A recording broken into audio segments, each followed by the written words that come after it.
இருக்கும் வணக்கம். தனுசு ராசினியர்களுக்கு நிகழ்ந்து கொண்டிருக்கும் மார்ச் மாதம் 21ஆம் தேதி புதன் பகவான் நீச்ச ராசியான மீன ராசியிலிருந்து வக்ரம் பெற்று கும்பராசிக்கு பயிற்சியாகிறாரு. இதன் காரணமாக தனுசு ராசினியர்கள் நடக்கவே நடக்காது என்றிருந்த காரியங்களும் கூட வெற்றிகரமாக நடந்தேறக்கூடிய ஒரு தருணமாக தான் இந்த புதன் பயிற்சி அமைஞ்சிருக்குது. அந்த வகையில தனுசு ராசினியர்களுக்கு என்ன மாதிரியான நன்மைகள் எல்லாம் ஏற்பட இருக்கு, கிரக நிலைகளின் ரீதியாக அமையிருக்கும் சாதகங்கள் என்ன, பாதகங்கள் என்ன, மேலும் இந்த புதன் பயிற்சி காலகட்டங்களில் கிரகங்களுடைய சஞ்சார நிலைகள் என்ன என்று பார்க்கும்போது ரிஷபத்தில் குரு பகவானும், மிதுனத்தில் செவ்வாயும், கன்னிராசி கேதுவும், கும்பத்தில் சனி பகவானும், புதனும், மீனத்தில் ராகு, சுக்கிரன், சூரியன் ஆகிய கிரகங்கள் இணைந்து சஞ்சரிக்கிறாங்க. இந்த கிரகங்களுடைய சஞ்சார நிலைகளின் காரணமாக தனுசு ராசினியர்களுடைய வாழ்வில் குடும்ப சூழ்நிலை ரீதியாக உத்தியோகம், தொழில், வியாபாரம், கலைத்துறை, அரசியல் துறை, மாணவ மாணவிகள், விவசாய துறையினர், பெண்மணிகள் என அனைவருக்குமே என்ன மாதிரியான நன்மைகள் எல்லாம் ஏற்பட இருக்கு என்பது குறித்தான முழுமையான பதிவு தான்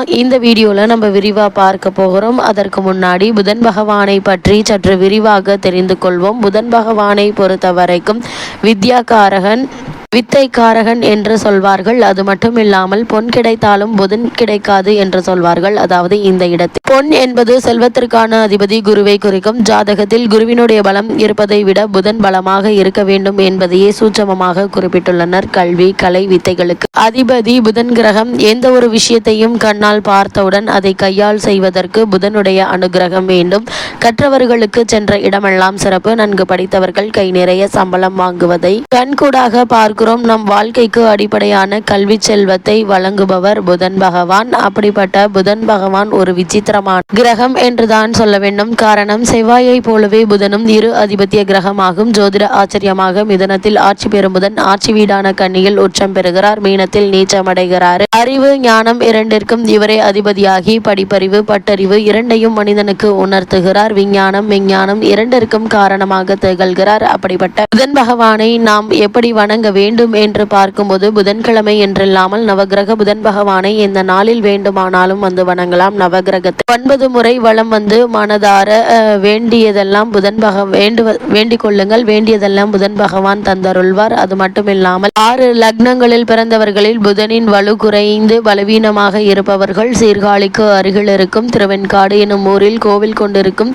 ஸ்வேதாரணீஸ்வரரை புதன்கிழமையில் சென்று வழிபட்டால் நல்ல பலன்கள் கிடைக்கும். சென்னையில் இருப்பவர்கள் போரூரிலிருந்து குன்றத்தூர் செல்லும் வழியில் இருக்கும் கோவூரில் குடிக்கொண்டிருக்கும் சுந்தரேஸ்வரரை வணங்கினால் கூடுதலான பலன்கள் பெறலாம் என கூறப்படுகிறது. இந்த வகையில தனுசு ராசினியர்களுக்கு புதன் பகவானுடைய இந்த கும்பராசி சஞ்சாரத்தின் காரணமாக குடும்ப சூழ்நிலை ரீதியாக என்ன மாதிரியான நன்மைகள் எல்லாம் உங்களுடைய வாழ்வில் ஏற்பட இருக்கு என்று பார்க்கும்போது உங்களுடைய ராசிக்கு பாக்கியாதிபதி சூரியன் 3ல் இருக்க உபஜய ஸ்தானத்தில் இருக்கிறார். சனி பகவான் அவரோட இருக்கிறாருங்க. உங்களுடைய ராசிக்கு 4ஆம் இடத்தில் சுக்கிரன் உச்சம் பெற்று இருக்கிறார். அவர் லாபாதிபதி.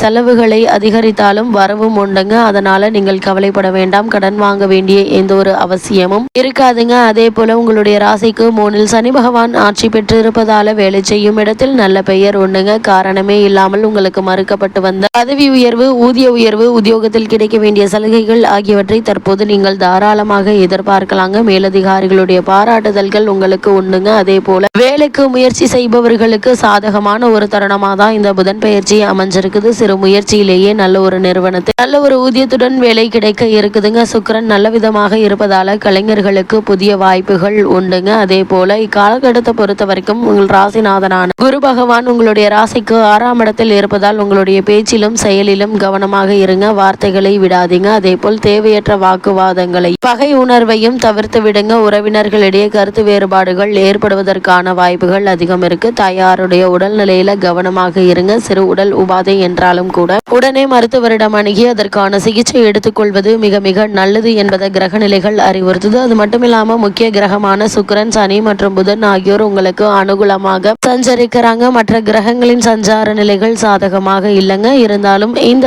புதன் பயிற்சி காலகட்டத்தை பொறுத்தவரை தனுசராசினியர்களுக்கு வரவும் செலவும் சமமாகவே இருக்குங்க. இந்த காலகட்டங்களில் பண நெருக்கடி என்பது ஏற்படுவதற்கான வாய்ப்புகள் கிடையாது. கூடுமான வரையில் இந்த தருணங்கள் ஆரம்பத்திலிருந்தே திட்டமிட்டு திட்டமிட்டு சிக்கனமாக செலவு செய்வது நன்மை தருங்க. குரு பகவான் அனுகூலமாக இல்லாததால திருமண முயற்சிகள்ல குழப்பமும் இழுபறி நிலையும் நீடிக்குங்க. அர்த்தாஷ்டக ராசியில் சூரியன் ராகு சேர்ந்திருப்பதால் உடல் ஆரோக்கியம் பாதிக்கப்படக்கூடும். சிறு விஷயங்களுக்கு கூட அதிக அலைச்சலும் உழைப்பும் தேவைப்படுங்க. உங்களுடைய ராசிக்கு ருணரோக சத்ருஸ்தானத்தில் ராசிநாதனாகிய குரு பகவான் சஞ்சரிப்பதால் குடும்பத்தில் ஒற்றுமை குறையுங்க. நெருங்கிய உறவினர்களிடையே பகையுணர்ச்சியும் வாக்குவாதமும் ஏற்படுவதால மன நிம்மதி பாதிக்கப்படும். களத்திரஸ்தானத்தில் செவ்வாய் நிற்பதால மனைவியினுடைய ஆரோக்கியத்தில் கவனமாக இருப்பது நல்லது. நெருங்கிய உறவினர்களிடையே ஒற்றுமை குறையுங்க. திருமண வயதில் பெண் அல்லது பிள்ளை இருந்தாங்க அப்படின்னா வரன் அமைவதில் ஏற்பட்டு வந்த தடங்கல்கள் தாமதங்கள் நீங்கி சிறு முயற்சியிலே நல்ல ஒரு வரன் அமைவதற்கான சாத்தியக்கூறுகள் அதிகம் இருக்குது. அதே போல் தனுசு ராசியை சேர்ந்த உத்தியோகஸ்தர்களுக்கு மேலும் என்ன மாதிரியான நன்மைகள் எல்லாம் ஏற்பட இருக்கு என்று பார்க்கும்போது, உத்தியோகத்துறைக்கு அதிகாரியான சனி பகவான் சிறந்த சுபபலம் பெற்று திகழ்கிறார். அதே தருணத்தில் சுக்கிரனும் அனுகூலமாக வலம் வருகிறாருங்க. அலுவலகத்தில் காரணமே இல்லாமல் மறுக்கப்பட்டு வந்த பதவி உயர்வு, ஊதிய உயர்வு, உத்தியோகத்தில் கிடைக்க வேண்டிய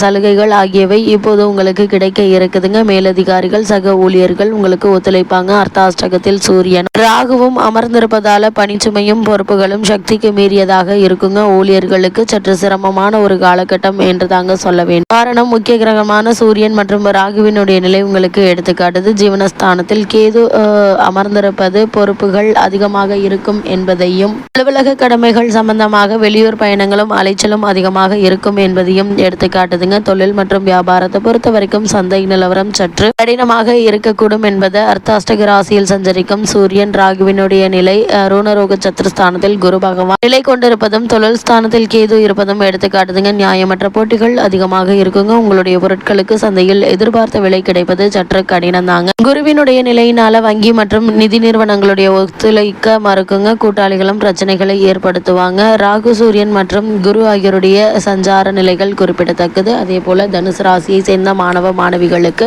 இந்த புதன் பயிற்சி காலகட்டங்களில் மேலும் என்ன மாதிரியான நன்மைகள் எல்லாம் ஏற்பட இருக்கு என்று பார்க்கும்போது, சுக்கிரன் மற்றும் சனி பகவான் ஆகிய இருவருமே உங்களுக்கு அனுகூலமாக இருப்பதால பாடங்களை மனம் உற்சாகத்தோடு ஈடுபடுங்க. மருத்துவம், ஆராய்ச்சி, வானியல் ஆகிய துறைகளில் உள்ள தனுசு ராசியினருக்கு அரசாங்க ஆதரவும் உதவியும் எளிதில் கிடைக்க இருக்குது. அதே போல் விவசாயத்துறையினரை பொறுத்த வரைக்கும் உழைப்புக்கேற்ற விளைச்சலும் வருமானமும் மனதிற்கு மகிழ்ச்சி அளிக்குங்க. கால்நடைகள் அபிவிருத்தி அடையும். நவீன விவசாய வசதிகள் எளிதில் கிடைக்குங்க. ரூணஸ்தானத்தில் குரு நீடிப்பதால் பழைய கடன்கள் தொடர்ந்து கவலை அளிக்குங்க. வட்டியில் பணம் விரயமாகும். கால்நடைகளுடைய பராமரிப்பில் செலவுகள் அதிகரிக்குங்க. திட்டமிட்டு செலவு செய்வது மிக மிக அவசியங்க. அதே போல பெண்மணிகளை பொறுத்த வரைக்கும் அர்த்தாஷ்டக ராசியில் தோஷம் ஏற்பட்டதால் உஷ்ண சம்பந்தமான பிணிகள் கவலை அளிக்குங்க. வயிற்று வலி, மூட்டு வலி, தலைவலி ஆகியவை உடலை வருத்தும்.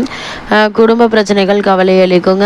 அவற்றை பற்றி கவலைப்படாமல் நீங்கள் உண்டு உங்களுடைய வேலை உண்டு என்றிருப்பது நல்லது. அதே போல மனைவியினுடைய ஆரோக்கியத்தில் கவனமாக இருப்பது அவசியங்க. சிறு உபாதையானாலும் அலட்சியத்துடன் இருந்து விடாமல் உடனுக்குடன் மருத்துவ ஆலோசனை பெறுவது முக்கியங்க. இக்காலகட்டங்களில் கிரக நிலைகளின் ரீதியாக கூறப்படும் பரிகாரம் என்ன என்று பார்க்கும்போது, வியாழன் மற்றும் வெள்ளிக்கிழமைகளில் மாலையில் அருகிலுள்ள திருக்கோவில் ஒன்றில் மண் அகல் விளக்கில் நெய் தீபம் ஏற்றி வாங்க. எண்ணற்ற நன்மைகள் உங்களுடைய வாழ்வில் ஏற்படும்.